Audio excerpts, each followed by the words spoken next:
The girl banged hard at the door, but the door was locked. It was impossible. She was in tears, desperate to get out. Bang!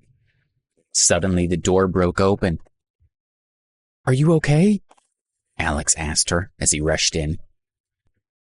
"Please help me," the girl cried as she threw herself into Alex's arms.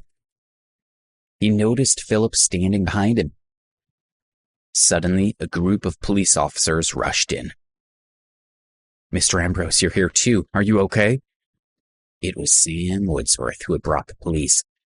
He rushed in with them. "I'm okay," Alex replied, shaking his head.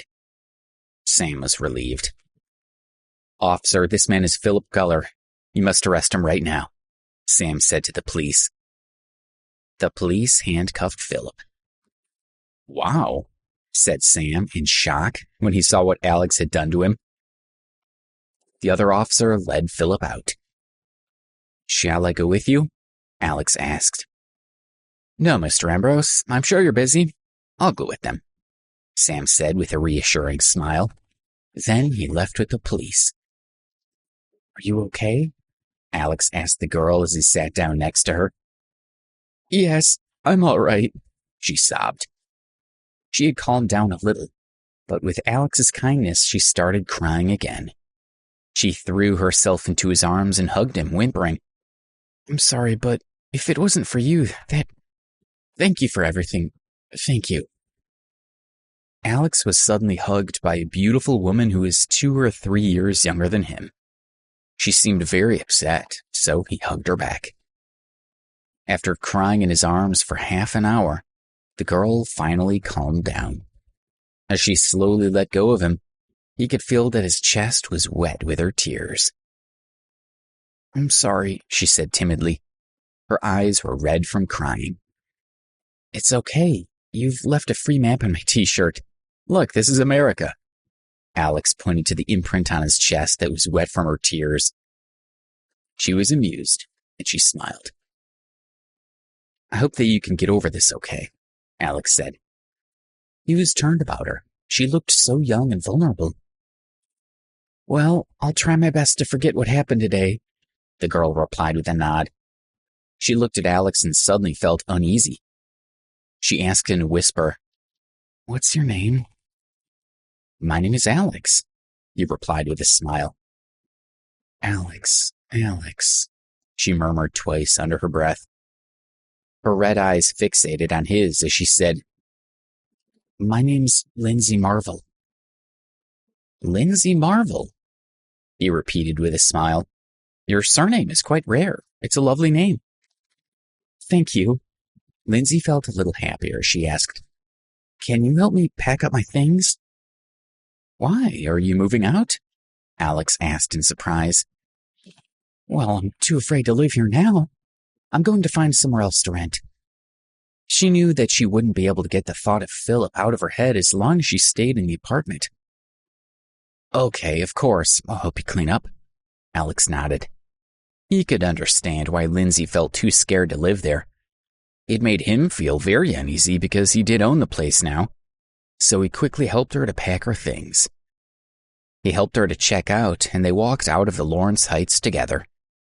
As they walked along the street, Alex asked her where she was going. She had no answer.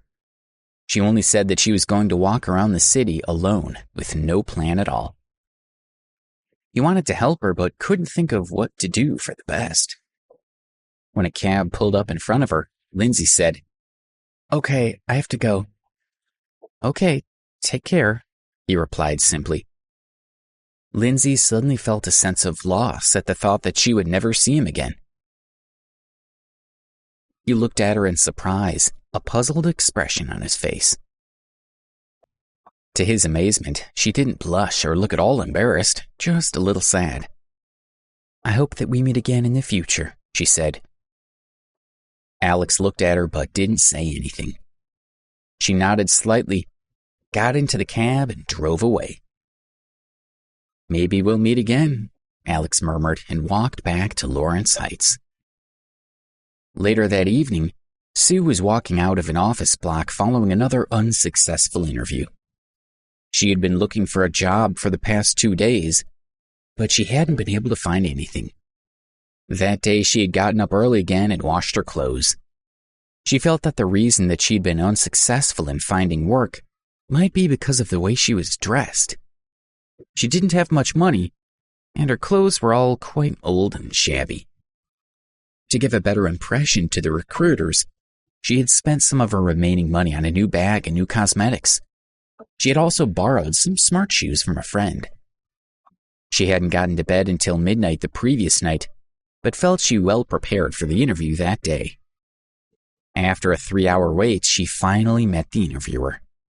She introduced herself politely, but the recruiter didn't ask her any questions or even look her in the eye. She simply said, "Sorry, you're not the right person for this job." The job that she'd applied for was with the large television news channel. When she first arrived, she had noticed that the other candidate was greeting all the existing reporters, correspondents, and managers as if they were old friends. She felt that she had never stood a chance. As she walked out of the building carrying her new bag, Sue felt that she was useless. Feeling desperate that she would never be able to find work, she just couldn't understand what she was doing wrong. Her newly bought bag was dragged along the ground, getting badly scuffed, but Sue didn't care. She didn't even notice. She walked the streets of New York in despair. She lost all track of time. Finally, just as she reached Lawrence Heights, her right leg gave way. The heel of her shoe had broken. Sue took off her shoes and threw them away. She sat on the steps in front of the building, not caring that her clothes would get dirty. Looking up at the bright moon, tears gradually started to roll down her cheeks.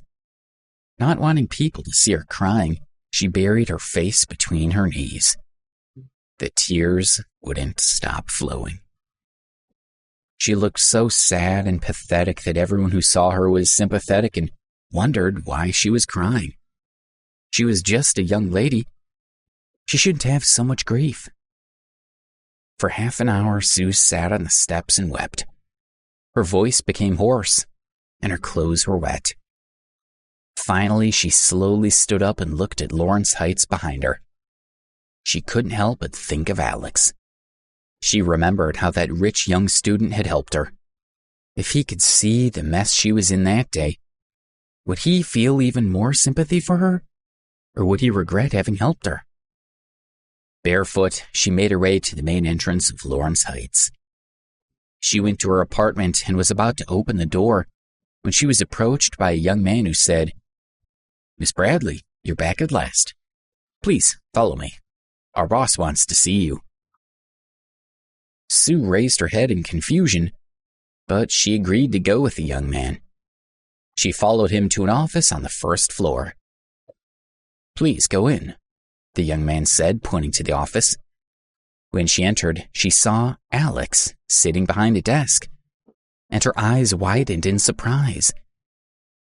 The young man said to him, "Mr. Ambrose, I've brought Miss Bradley as you requested."